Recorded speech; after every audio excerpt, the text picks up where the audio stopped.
요아! 안녕하세요 여러분, 비타민C입니다. 이번 리뷰는 나름 오래 걸리긴 했습니다만 드디어 리뷰를 남기게 됐습니다. 바로 갤럭시 Z 폴드 3 리뷰입니다. 저는 사전 예약으로 구매를 했고 약 한 달 정도 가까이 사용하면서 제 사용 경험을 기준으로 해서 이 제품에 대한 리뷰를 남기게 되는데요. 과연 어떤 부분에서 좋았고 나빴는지 여러분들과 공유하기 위해 이 영상을 찍게 됐습니다. 그럼 시작하죠.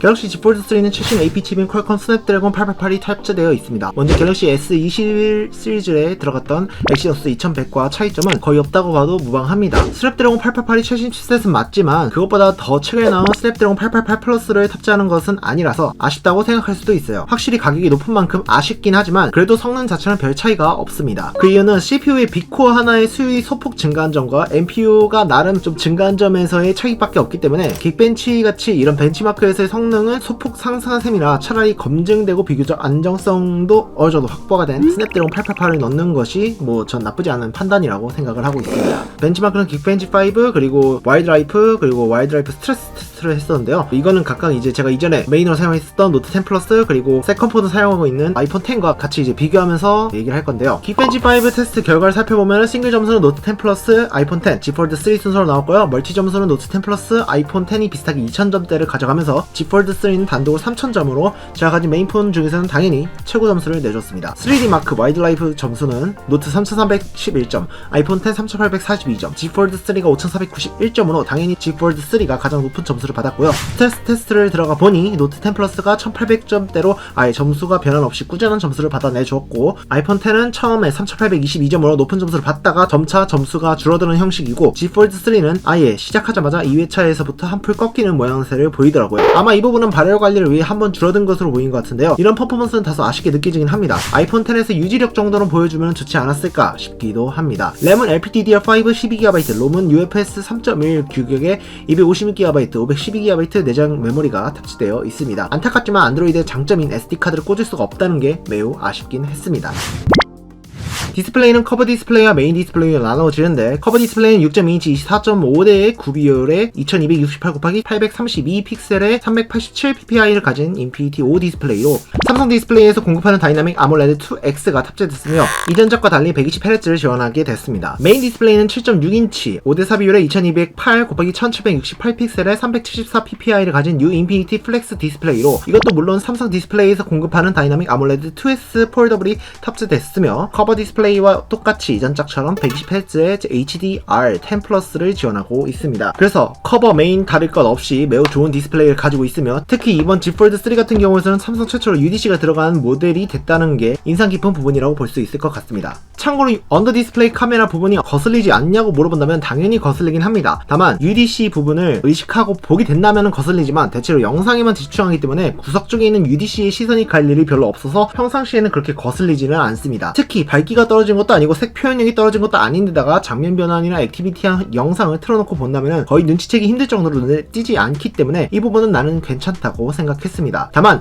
글자같이 일부 글씨가 UDC 쪽에 들어가게 되면은 계단같이 보여서 저화질같이 보이기 때문에 다소 불편한 부분이 있기는 하지만은 카메라로 해당 글자를 가려주는 것보다는 더 낫다는 생각이 들어서 불편할 뿐이지 나쁘진 않다고 생각합니다. 그렇지만 샤오미도 미믹스4를 내면서 UDC 기술을 선보인 적이 있었습니다. 근데 제가 직접 유튜브에서 본 미믹스4 UDC 기술은 생각보다 괜찮은 느낌인데다가 삼성보다도 더 좋은 기술을 보여주는 것 같더라고요. 물론 삼성은 폴더블 화면 안에 UDC를 구현한 것이기 때문에 빠이언 스마트폰이 미믹스4보다 더 구현하기 힘들다는 건 사실이겠지만은 평평한 부분에서 UDC 기술을 보여주는 것이기 때문에 앞으로 삼성이 더 잘 해내야 될 숙제가 되지 않을까 싶습니다. 또한 갤럭시 Z 폴드 3 메인 디스플레이의 특징은 S펜을 지원한다는 부분이 있습니다. S펜이 들어간다는 얘기는 폴드2가 나오는 시점에서 슬슬 나오기 시작하더니 드디어 폴드 3에 들어오면서 접히는 화면에도 S펜을 쓸 수 있는 기회가 온 것은 정말로 좋은 일이라고 생각을 합니다. 좀 더 자세한 부분에 대해서 알고 싶으시다면 이전에 찍은 영상인 갤럭시 Z 폴드 3가 노트를 대신할 수 없는 이유 영상에서 보시면 좀 더 자세한 부분을 알 수 있을 거라 생각하고요. 사용감에서의 Z 폴드 3 S펜 기능은 일단 노트에서 사용할 수 있는 대개의 기능을 다 쓸 수 있다는 점은 매우 좋았다고 생각합니다. 힌지나 UDC 같이 다소 이렇게 내구성이 좀 떨어지는 부분에서는 좀 조심했어야 하지만은 그래도 잘 써졌고 가끔 힌지에서의 굴곡 즉 지터리 현상이 조금 있긴 있었는데 삼성에서는 이걸 공식적으로 Z 폴드 3에서 거의 일어나는 부분이라 어쩔 수 없다라고 얘기를 하기 때문에 이건 뭐 어쩔 수 없는 부분이라고 생각하긴 하고요. 그리고 확실히 기본 필름과 Z 폴드 3 전용 S펜의 질감으로 인해서 필기감이 좀 다소 미끄럽다는 부분이 많이 들었어요. 이는 좀 아쉽죠. 그래도 폴더블 화면의 첫 S펜 지원이니 이 정도의 완성도도 매우 훌륭하다고 생각합니다. 앞으로의 일은 다음 세대가 나오면서 이런 불편한 점을 좀 더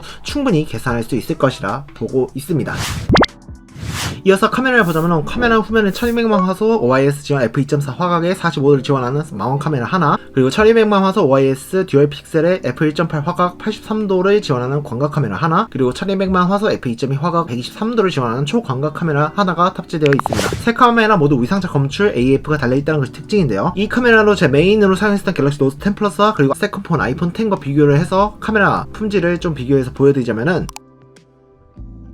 먼저 주간에 일반각으로 찍었을 때 아이폰 10은 다소 색이 칙칙하고 노이즈가 좀 껴서 들어갔지만은 노트 10 플러스와 Z 폴드 3는 좀 더 나아진 모습을 보여줬는데요. 그래도 이미지 처리는 Z 폴드 3가 좀 더 좋게 된 것 같지만은 결과적으로 봤을 때는 비슷비슷한 것 같습니다. 전체적으로 색은 Z 폴드 3가 좀 더 잘 뽑아주는 것 같습니다. 이파리 끝부분에 초록빛이 돌게 한다든가 하늘의 색상이 좀 더 파랗게 느껴지는 것은 확실히 더 좋은 느낌이 들긴 하네요. 그렇지만 현실적인 색감은 아이폰이 좀 더 잘 뽑아주는 것 같지 않나 싶습니다. 아이폰 10은 광각 렌즈가 없기 때문에 제외하고 노트 10 플러스나 Z 폴드 3 결과물을 보고 비교를 하자면은 그렇게 큰 차이가 느껴지지 않았습니다. 그나마 자세히 줌을 해서 비교를 해보면 Z 폴드 3가 샤품이 좀 더 많이 들어간 것을 볼 수가 있네요. 아이폰 10, 노트 10 플러스, Z 폴드 3의 2배 망원 줌을 비교해보면은 확실히 3개 다 얼핏 봐서는 비슷해 보이지만은 금연구원 문구 부분을 크게 줌해서 비교를 해보면 Z 폴드 3가 가장 깔끔하게 나왔습니다. 이건 이미지 처리를 Z 폴드 3가 적당히 샤픈을 먹여줘서 깔끔한 느낌이지 않나 싶습니다. 야간에서 아이폰 10은 노이즈가 좀 다른 두 갤럭시에 비해서 좀 많이 들어갔기 때문에 비교를 하지는 않을 거고요. 노트 10 플러스나 Z 폴드 3를 비교를 해보면 좀 얼추 비슷한 느낌으로 찍힌다는 걸 알 수 있습니다. 하지만 Z 폴드 3가 빛 번짐 처리를 좀 잘 하는 것 같더라고요. 아이폰 10이 다 뿌옇게 날아가는 대신에 노트 10 플러스도 살짝 빛 번짐은 있는 걸 볼 수가 있지만은 Z 폴드 3는 좀 더 깔끔하게 보여주는 것 같습니다. 역시 야간 사진을 잘 처리하는 것은 Z 폴드 3가 제일 나은 것 같고요.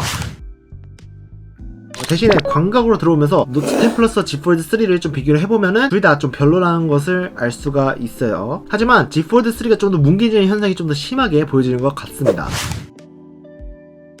두 배 줌을 이제 비교를 해보면은 아이폰 10이 노이즈가 많이 들어가서 좀 별로라고 볼 수가 있고, 노트 10 플러스 Z 폴드 3가 그나마 좀 낫긴 하지만은 색 처리만 조금 다를 뿐이지 더 나은 점은 보이지는 않다라고 볼 수가 있을 것 같아요. 내부 커버 디스플레이 카메라도 좀 비교를 좀 해보고 싶지만은 제가 플롯에다가 정리를 안 해놨어요. 그래서 스펙에 대해서 좀 설명을 하자면은 Z 폴드 3 같은 경우에는 언더 디스플레이 카메라 스펙은 400만 화소 f1.8 그리고 80도의 화각을 가지고 있고요. 커버 디스플레이에 있는 전면 카메라 같은 경우에는 1000만 화소의 f2.2 80도 화각을 가지고 있는 카메라를 가지고 있습니다. 내부 커버 디스플레이 모두 카메라 품질 좀 비교를 해보자면은 내부 디스플레이 카메라는 의외로 소프트웨어 보정도 어느 정도의 효과가 있긴 하지만은 역시 화질 자체는 UDC의 한계로 뿌옇게 보이는 현상은 어쩔 수가 없는 모양인 것 같습니다. 확실히 이럴수록 내부 디스플레이 카메라의 언더 디스플레이 카메라 성능이 좀 아쉽게만 느껴지긴 합니다.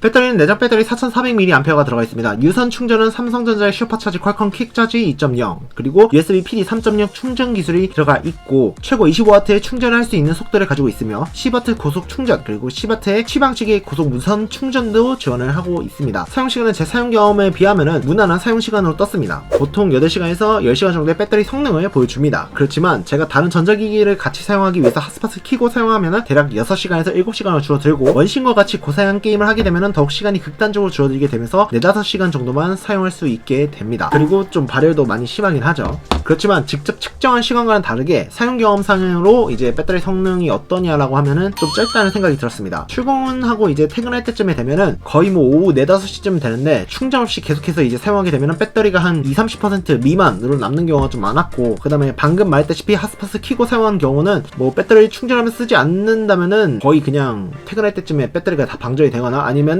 발열도 많이 느껴지게 되면서 배터리가 어쨌든 많이 줄어드는 것을 느낄 수가 있었어요. 다른 리뷰어들의 영상에서도 봤을 때 얘의 배터리 성능이 좀 어느 정도 짧다, 그러니까 사용상으로는 좀 짧은 경험이 있었다 라고 하시는 분들이 좀 한둘이 아닌 것 같긴 하더라고요. 그래서 이 부분을 봤을 때는 확실히 제가 느꼈던 사용 경험이 잘못됐다 라고 생각하지는 않습니다.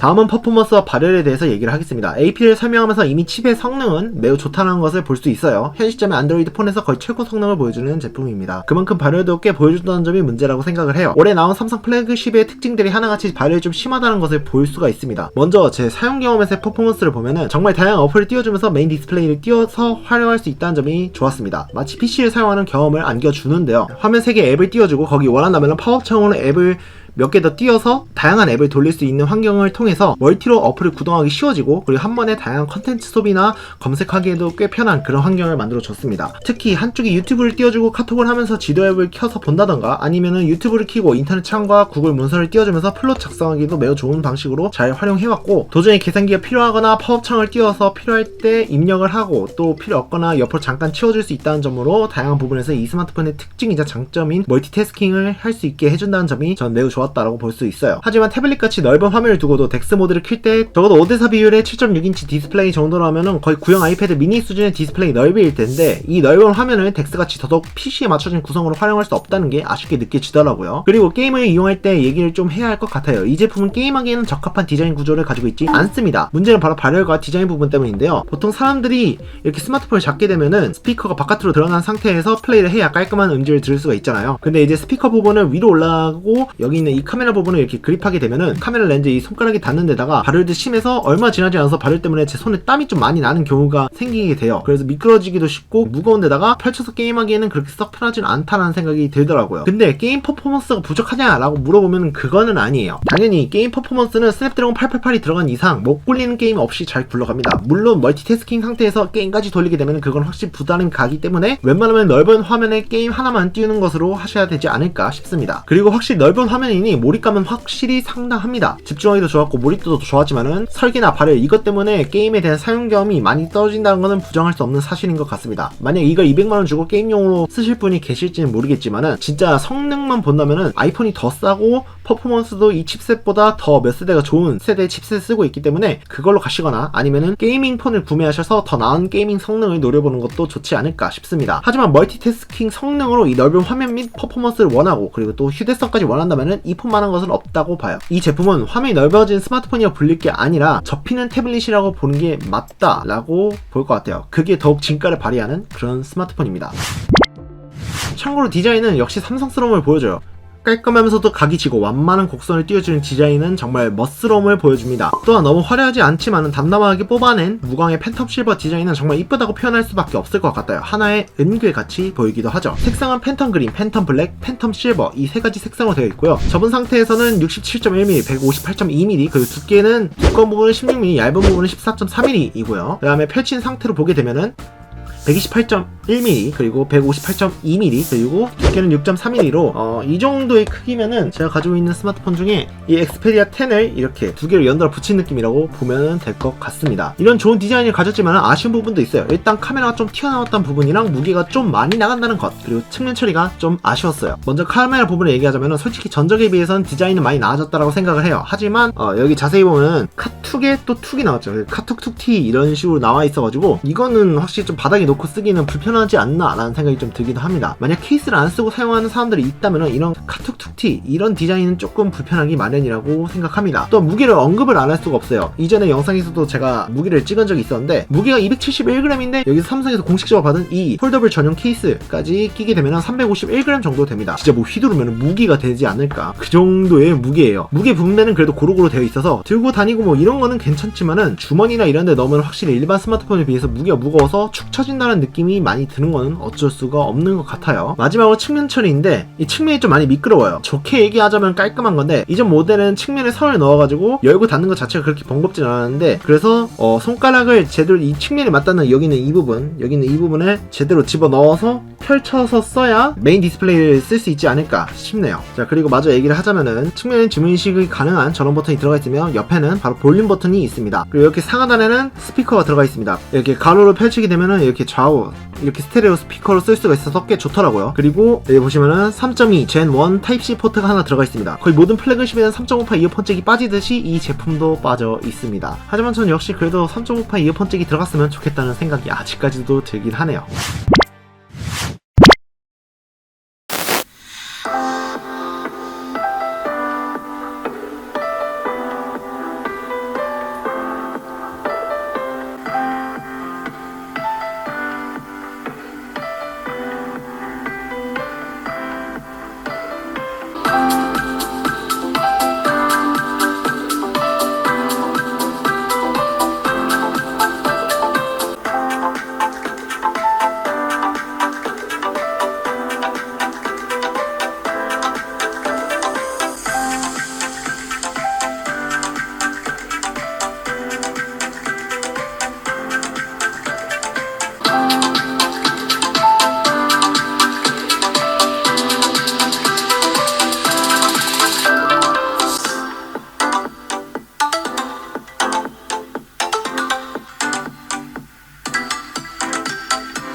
네, 이렇게 스피커 사운드를 비교를 해봤는데요. 저는 순간 잘못 들었나 생각을 했어요. 현재 제가 가지고 있는 태블릿, 메인폰 모두 통틀어서 개인적으로 제일 좋은 사운드를 내주는 것이 아닌가라고 생각을 합니다. 물론 제가 비교한 태블릿과 스마트폰들은 모두 하나같이 최신 모델들이 아니긴 하지만은 태블릿 같은 경우에서는 갤럭시 탭 S4는 AKG 튜닝이 들어간 쿼드 스피커가 탑재되어 있고, 그리고 아이패드 프로 10.5 2세대의 모델 같은 경우에서도 우퍼와 트위터로 나뉘어진 품질 좋은 사운드가 쿼드 스피커로 탑재를 했는데도 갤럭시 Z 폴드 3는 더 좋고 깔끔한 소리를 내주는 스피커를 탑재했다는 것을 볼 수가 있습니다. 어쨌거나 이 정도의 사운드를 내준다는 점은 정말 놀라울 수밖에 없는데요. 분명 Z 폴드 3는 스테레오 스피커로 두 개의 스피커만 들어있는데도 볼륨 해상도 모두 태블릿보다 더 좋은 음질을 내준다는 점은 최근에 나온 이제 갤럭시나 아이폰 플래그십 또는 이제 뭐 태블릿은 어떨지는 모르겠지만은 꽤 많이 스피커가 발전했다는 것을 느낄 수가 있어서 이 부분은 솔직히 좀 놀랍다라고 생각을 했습니다. 이뿐만이 아니라 음질 및 음향 효과에서는 돌비 애트모스를 지원하고 이퀄라이저도 자신 원하는 대로 들을 수가 있어서 좋았고, 제가 선호하는 부분은 음질 최적화 기능으로 원 UI가 탑재된 갤럭시는 거의 대부분 이 기능이 탑재되어 있겠지만 자신에게 맞는 음질을 내주어서 더 좋은 노래나 사운드를 들을 수 있게 해줬다는 점에서 삼성이 사운드는 소프트웨어 튜닝으로 잘 뽑아주는 편이구나 라는 것을 느끼게 됩니다. 이 이외에는 FM 라디오 지원, 그리고 IPX8 방수 방진 지원이 있다는 게 꽤 인상적인데요. 이제 3세대 제품인데 삼성이 벌써 방수 지원이 되는 폴더블을 내게 될 줄은 생각지 못했습니다. 이건 꽤 대단한 발전이라고 보는데요. 분명 폴더블 폰이고 빈 공간이 생기기 마련이라 침수되기 쉬운 구조임에도 삼성이 소비자의 니즈에 맞춰 그것도 3세대만에 방수 지원을 한다는 것은 현재 나온 모든 폴더블 스마트폰을 통틀어서 최초이자 완벽함에 가까운 느낌이라고 볼 수 있습니다. 참고로 MR님의 그 방수 테스트 영상을 확인해보니까 꽤 내구성이라든가 여러모로 좋은 것 같더라고요. 내구성이 얼마나 튼튼한지는 그 영상 링크를 보셔서 확인을 해보시고요. 참고로 삼성은 Z 폴드 3에 20을 지원하지만은 대한민국 모델판에서는 이를 제외했더라고요. 근데 제발 있는 것을 빼지 않았으면 좋겠어요. 우리나라에도 20을 지원하는 통신사가 생겼다고 하던데 다른 나라에는 넣어주고 우리나라에는 안 넣어주면 왠지 졌다 뺏는 느낌이 들어서 좀 기분 나쁘긴 하거든요. 밀리미터 웨이브도 이거를 뺐는지 안 뺐는지 제가 Z 폴드 3를 분해를 해보지 않아서 솔직히 잘 모르겠지만은 어차피 우리나라는 지원 안 한다고 빼놓았을 가능성이 크거든요. 이전 짝의 플래그십도 모두 빼놨던 걸로 알고 있는데 어차피 우리나라에 지원 안 한다고 빼놓지 말고 넣을 거면 미리 다 넣어줬으면 좋겠다는 생각이 들었습니다.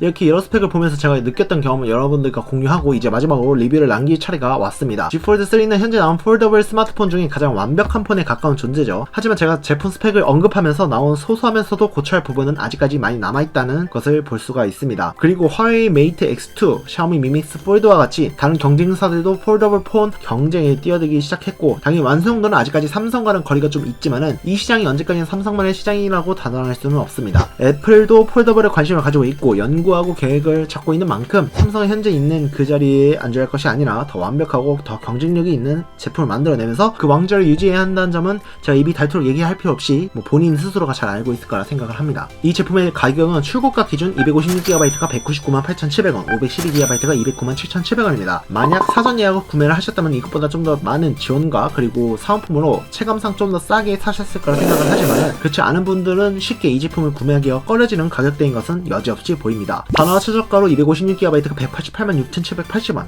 512GB가 203,910원이면은 소폭 가격은 낮춰졌어도 실구매로 이어지기에는 부담스러운 가격인 거는 뭐 이거나 저거나 똑같은 거라고 볼 수가 있죠. 그래서 저는 이 제품을 추천하냐면은 만약 경제적으로 이 제품을 감당할 자신이 있다면은 전 추천하겠습니다. 아쉬운 부분은 많아도 나름 일장일단하는 제품이지 않나 싶어요. 이 제품을 스마트폰으로 보면은 단점으로 보이던 것도 태블릿으로 보게 되면 장점으로 보이듯이 분명 해결할 부분은 많아 보이지만은 삼성이 높은 가격으로 내놓은 만큼 제값은 한다라고 보고 있습니다. 마감, 퍼포먼스, 사용감에 있어서는 이런 고급스러움은 Z 폴드 3만한 것은 없는 것 같아요. 다만 제가 언박싱에도 얘기했다시피 적어도 200만원 가까이 되는 폰을 샀는데 구성품이 너무 빈약한 것은 아직까지도 삼성이 확실히 잘못했다고 생각을 합니다. 그것을 사은품으로 떼어버린다는 것은 사전 예약 구매자들에게만 좋을 뿐이지 후에 구매한 사람들에게는 불편을 감수할 수밖에 없으니까요. 참고로 더 얘기 드리자면은 여기 메인 디스플레이 접히는 부분은 눈에 띄긴 합니다만 실사용하면서는 그렇게 거슬리지는 않았습니다. 다만 제가 S펜을 사용하게 되면서 원래 이렇게 신경 쓰지 말아야 할 힌지 부분이 거슬린다는 점은 어쩔 수가 없을 것 같아요. 이 부분은 좀 유의를 해주시고요. 그리고 삼성의 하드웨어, 소프트웨어가 집약되어 있는 모델인 만큼 좋은 제품임은 틀림이 없는 것 같습니다. 무게, 가격 등등 만인에게 추천할 제품은 아니지만 분명 이를 숙지하고 구매한 사람들은 후회하지 않을 거라 생각을 합니다. 3세대도 이 정도의 완성도인데 다음 모델은 어떻게 될지 기대되면서 더 영상이 길어지기 전에 전 여기까지만 얘기를 하고 끝내야 할 것 같습니다. 궁금하신 점이 있다면 제가 아는 한 성신성의껏 대답을 하겠습니다. 이번 영상이 도움이 되셨다면 좋아요, 구독, 알림 설정까지 꼼꼼히 챙겨주시고요. 다음 영상에서 뵙도록 하겠습니다. 다음 영상에서 뵙도록 하죠. 빠이!